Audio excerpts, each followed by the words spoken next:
Welcome to the Great Detectives of Old Time Radio. From Boise, Idaho, this is your host, Adam Graham. If you have a comment, email it to me, box13@greatdetectives.net. Follow us on Twitter at Radio Detectives and become one of our friends on Facebook, facebook.com/Radio Detectives. Before we do get started, I do want to encourage you as you're making your travel plans, remember JohnnyDollarAir.com. JohnnyDollarAir.com is a Priceline affiliate, so you get all the benefits of going to Priceline.com, such as being able to name your own price, see William Shatner making silly poses while you're making your reservations, as well as being able to choose from great published fares. But part of your purchase price goes to support the Great Detectives of Old Time Radio at no additional cost to you. So when you're making your travel plans, remember JohnnyDollarAir.com first. Well, now, from March the 16th of 1958, it's time for the Salkoff sequel matter. Here on yours truly, Johnny Dollar. From Hollywood, it's time now for Johnny Dollar!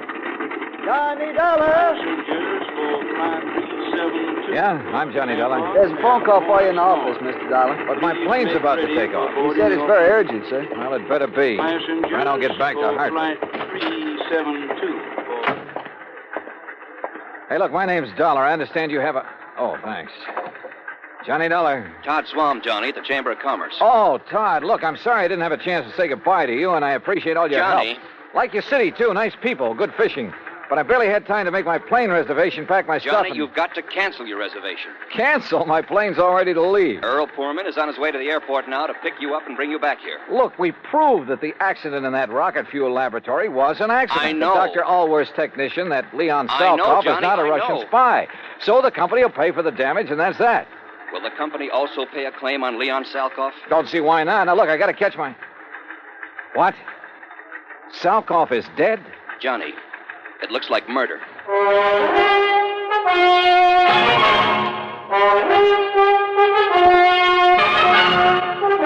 Bob Bailey in the exciting adventures of the man with the action-packed expense account, America's fabulous freelance insurance investigator. Yours truly, Johnny Dollar. And now, Act One of yours truly, Johnny Dollar.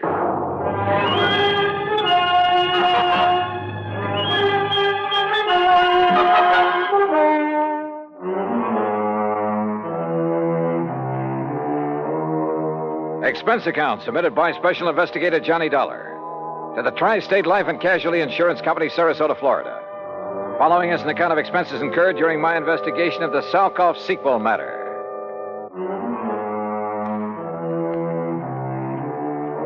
Expense account item 1, $3, no show penalty for canceling the flight back to Hartford. By the time I hung up the phone on Todd Swam, Earl Poorman had pulled a shiny new Cad into the airport parking lot, and we took off. I'm glad Todd caught you before you climbed aboard that plane, Johnny. Earl, he said that Leon Salkoff had been murdered. That's what it looks like. Well, what happened? Actually, he's just disappeared. But under circumstances that make it look like he's been murdered. Any idea who?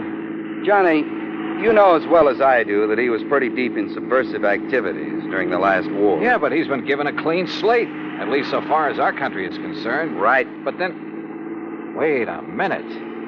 If some of his old pals, and we know there are plenty of them in this country, working for the other side. Right. If they know he's working for us, the first thing they'd do for the sake of their great and glorious cause would be to eliminate one Leon Salkoff. Yeah, or at the very least persuade him, and I mean torture him, into telling the formula of the stuff he's helped Dr. Allworth develop. Exactly.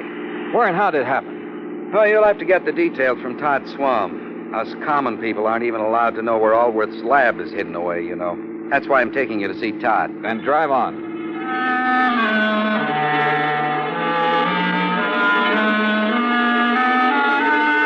Todd was waiting for us at the Chamber of Commerce building. He thanked Earl for dragging me in from the airport. Earl left, then Todd and I walked out to his car.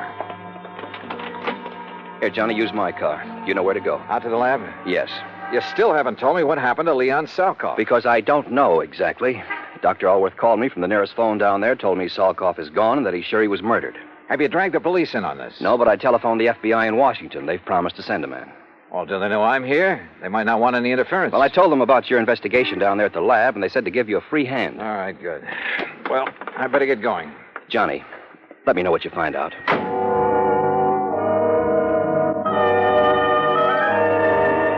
Once again, I headed south on Route 41, down through Fort Myers, where I swung left on 82 and on into the heart of the Everglades. I found the old wagon trail leading into the swampy jungle, and finally came to the shack of the Indian, Ben Osceola. There, I hopped aboard one of his airboats, one of those strange little contraptions driven by an airplane-type propeller. 50 minutes later, I pulled up at the brush-covered island in the middle of that vast, wet, soggy swamp.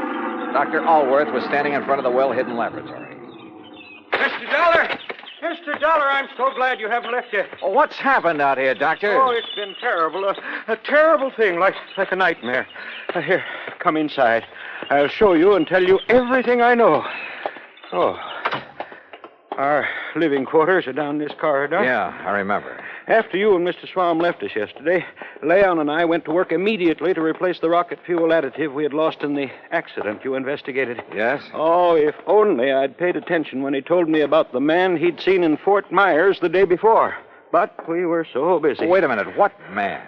Someone he'd known in Europe during the war. A man he suspected of now working for those who'd like to sabotage our... Go on, Doctor. Look, Mr. Dollar, this is my room. And this, right next to it, is Leon's room. Great Scott. Yes, there must have been a terrible struggle. And, Doctor, this looks like blood on the floor. Now, what happened? Well, it was early this morning before dawn. I heard voices in here. At first, I thought Leon was shouting in his sleep. Yes? But then he began to call for help, and I heard the furniture being knocked about. Well, didn't you come in here? Something had been shoved against my door. This table. I couldn't open it.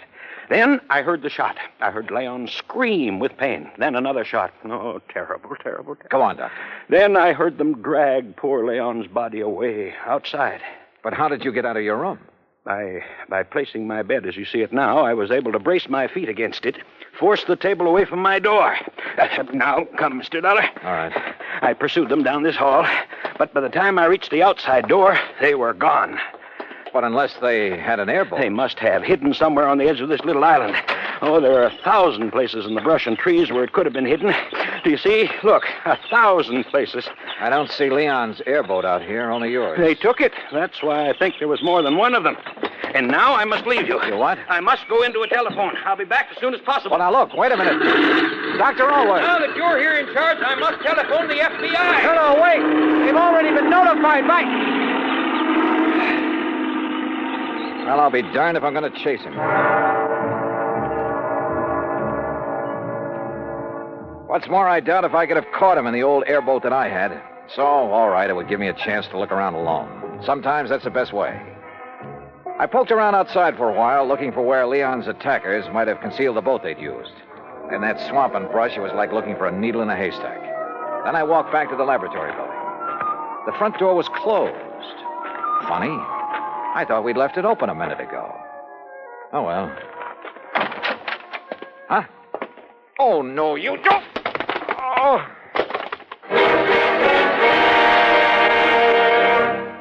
Act Two of yours truly, Johnny Dollar, in a moment. And now, Act Two of yours truly, Johnny Dollar, and the Salkoff sequel matter. I don't know how long I was out after the attack on me at the hidden laboratory in the Everglades. But when I came to, I was lying in Alwa's bed. Across the room at a desk sat a well-dressed man going through files of papers and folders. I played possum because I wanted time to think.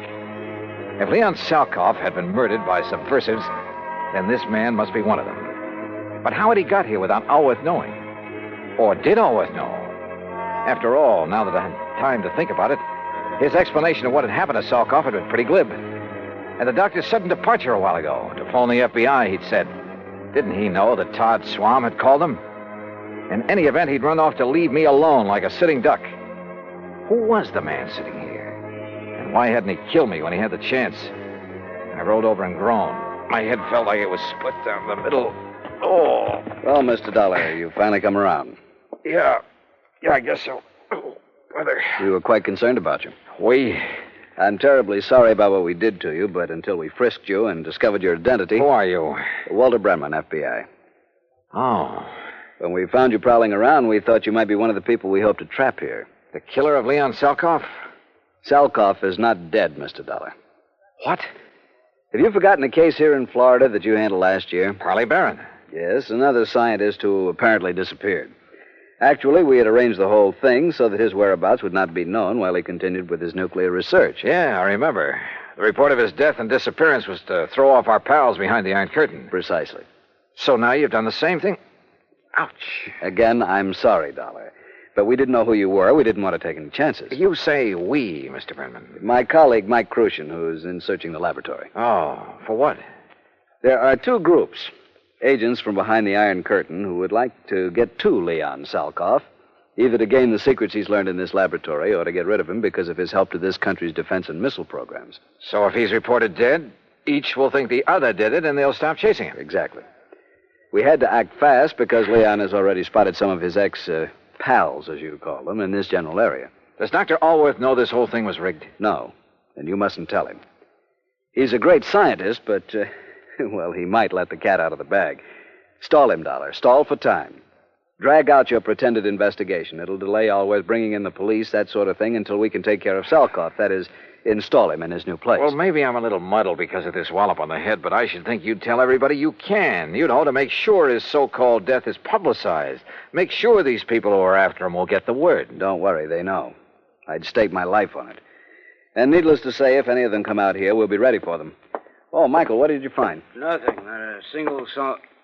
Oh, I see Mr. Dollar's come too. Yeah, almost. Say, I'm sorry about the way I slugged you, Dollar. Yeah, me too. I'm sure Walter told you why. You find anything in here, Walt? No. I'm afraid we'll have to go back. Oh, Dollar. Yeah? I take it Dr. Allworth is in on one of his usual all-day trips for supplies? Yeah, something like that. We've got to leave you for a while. You have your gun. You know what to do if anyone suspicious comes around. Well, now, look, when the doctor comes back, I'll have to tell him you've been here. Fine, and that we'll be back. Well, yes. We'll be back. Oh, sure, yeah. Well, Dollar, we'll see you later, huh? Now, you rest. You need it. You're not kidding. Come along, Mike.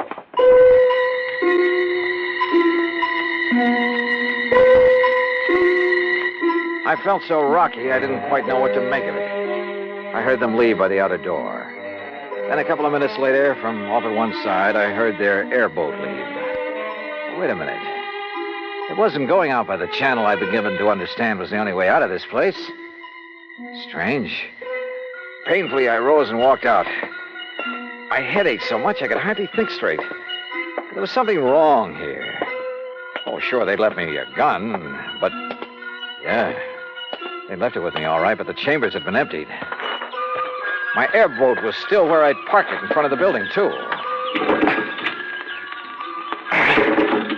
Yeah, but it wouldn't start. Tamper with, maybe. Then I heard it. Another boat coming into the regular channel. In the distance, I could see there were two people in it. Quickly, I crouched behind a clump of brush until I saw who the two men were. Mac! McLaughlin! Oh, hi, Dollar. Dr. Always said you were out here. Mr. McLaughlin was already on his way when I telephoned. Why didn't you tell me the FBI had already been sent for, Mr. Dollar? I tried to, but you Good took off Lord, in such a Johnny, hurry. what happened to you? Oh, a couple of your own boys did this, Mac. What? Men from the Bureau? That's what they said. And I was so addled from this knock on the head. Johnny, that- that's impossible. What do they look like, Walt? What are their names? Walter Brenman, for one. Brenman, 5'11", sparse gray hair, blue eyes, about 150 pounds, mark of spectacles on his nose. Perfect description. And the other? Michael Crucian. Heavy set, maybe 5'6", about 200 pounds. Right. Small scar above the right eye, heavy, almost gravelly voice. Yeah, Brenman and Crucian, huh? so they said. We're in trouble, Johnny. What? Unless I'm completely cockeyed, those are the boys who kidnapped and probably killed Leon Salkoff. Mac. We've been waiting a long time to catch up with them. Their real names are Brenmanoff and Krushinsky, spies and killers from, well, you know where.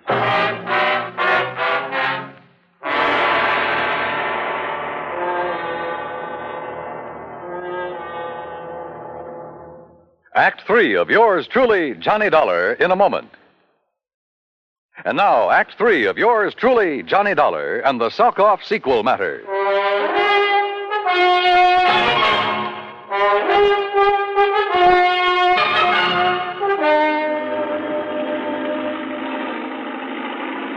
McLaughlin, my old friend of the FBI, gave Dr. Allworth a gun with instructions to lock himself into his lab and shoot on sight anybody who set foot on the island before we got back. Then we took off in the airboat.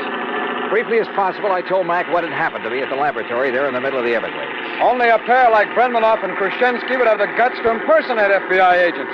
After that beating, I was too muddled to even ask for their credentials. What I don't understand, Mac, is why they didn't kill me.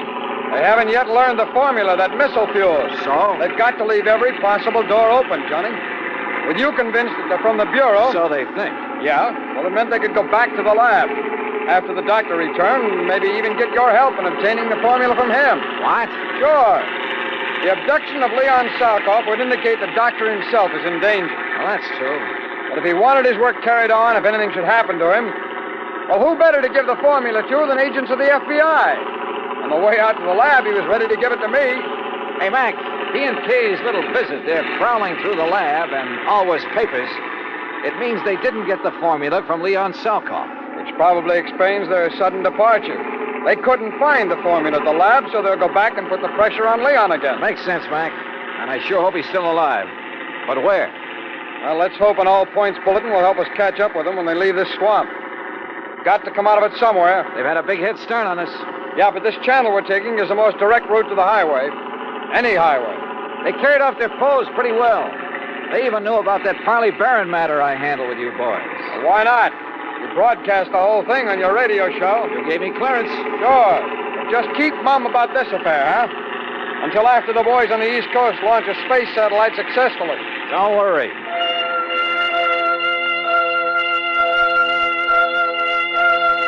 A few minutes later, we pulled up at Ben Osceola's shack at the head of the bayou where we'd left our car. We'll use mine, Johnny. It's better equipped than yours for whatever we may run into. I saw what he meant, because in back of the seat was a regular arsenal. As we tore out of the jungle and headed south on Highway 29, Max short-waved in all points to every town in the area and to the state police. Keep me posted. Over. We're heading south, Johnny, because you said that's the way they left the island by airboat. Right, Mac. But with the way those rivers and bayous twist around in the swamp, they could come out anywhere. Well, I know this country pretty well. They'd almost have to go south to hit this or any other highway. Now, you keep your eye peeled for any side roads that might lead into where they could land their boat, will you?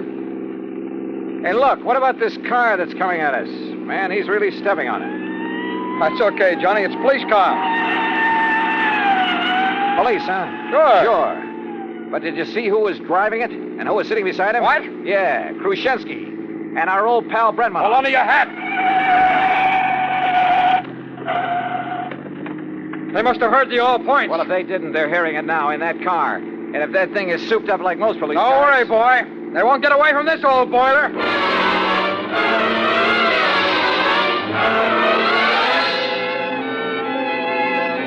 Mac wasn't kidding.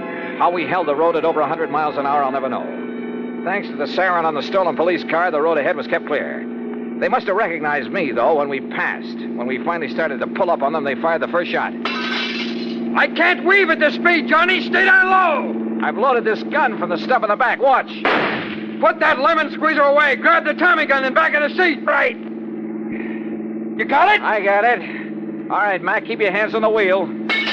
Those boys can really shoot. I told you, the killers. Let them have it. Right. Aim for the tires, Johnny. Aim for the tires. Hold it. Hold it. You've got them. They're going off the road. Mac, if they hit that row of cypress trees, they're gone.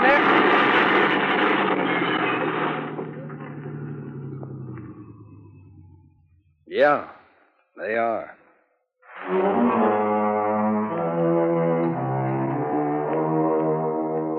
Leon Salkoff, well, I'm afraid he gave more than his skill and efforts to the country he loved that had taken him under its wing. His body was found trussed up and floating face down in the bayou from which Brenmanoff and Krushinsky had launched the airboat. Dr. Allworth?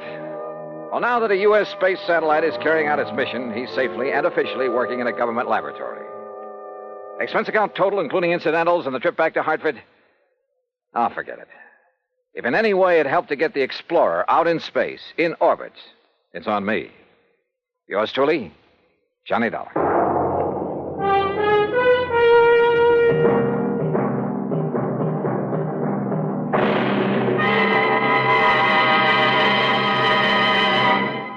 Our star will return in just a moment.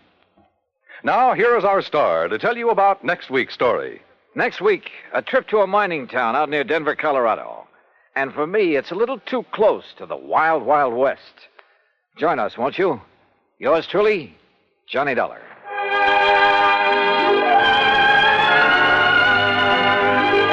Yours truly, Johnny Dollar, starring Bob Bailey, originates in Hollywood and is produced and directed by Jack Johnstone, who also wrote today's story. Heard in our cast were Herb Ellis, Vic Perrin, Harry Bartell, Jack Crucian, Lou Merrill, and Stacey Harris. Be sure to join us next week, same time and station, for another exciting story of yours truly, Johnny Dollar. This is Dan Cubberly speaking.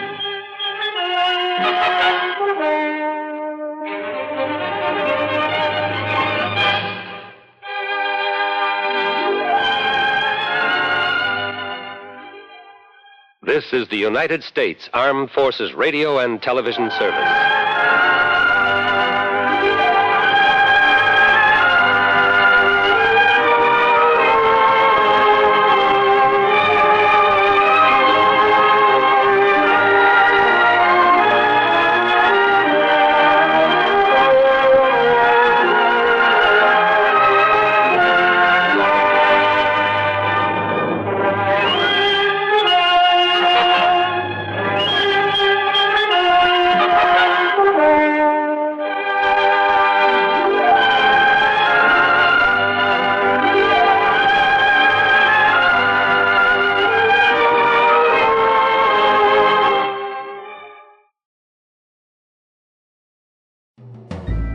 This is Andrea J. Graham, author of the Web Surfer series, Oh, and A Madam's Wife.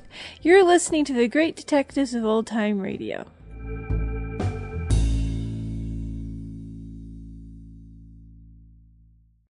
Wow, what a fun episode. A couple of observations. First of all, we have Johnny broadcasting the details of the Parley Barron matter after clearance from the FBI.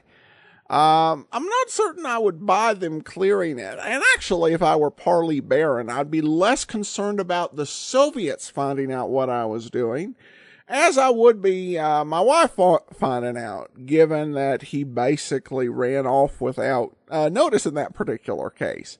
And it's an interesting idea that the Johnny Dollar radio show is so popular that even the KGB is out there listening to it, so they can hone up on what's going on. And it makes me wonder, was there a Russian version to counteract Johnny Dollar? Здравствуй. Welcome to Sergei Rubel, the adventures of the Eastern Bloc's low-rent insurance investigator.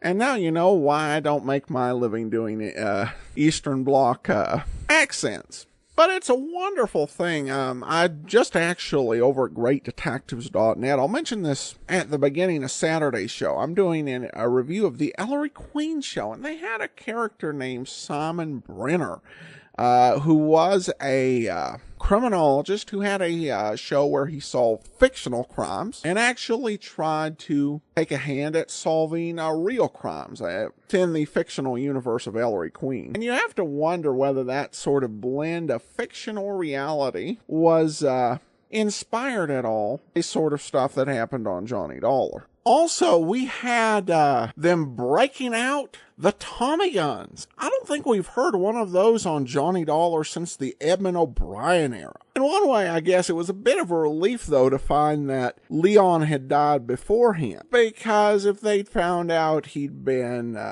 in the back of the car or hidden somewhere, and they'd fired the Tommy gun into him, that would not be a good thing at all. Now, the actual real-life timing of this episode, if you'll forgive the expression, this episode originally aired on March the 16th of 1958.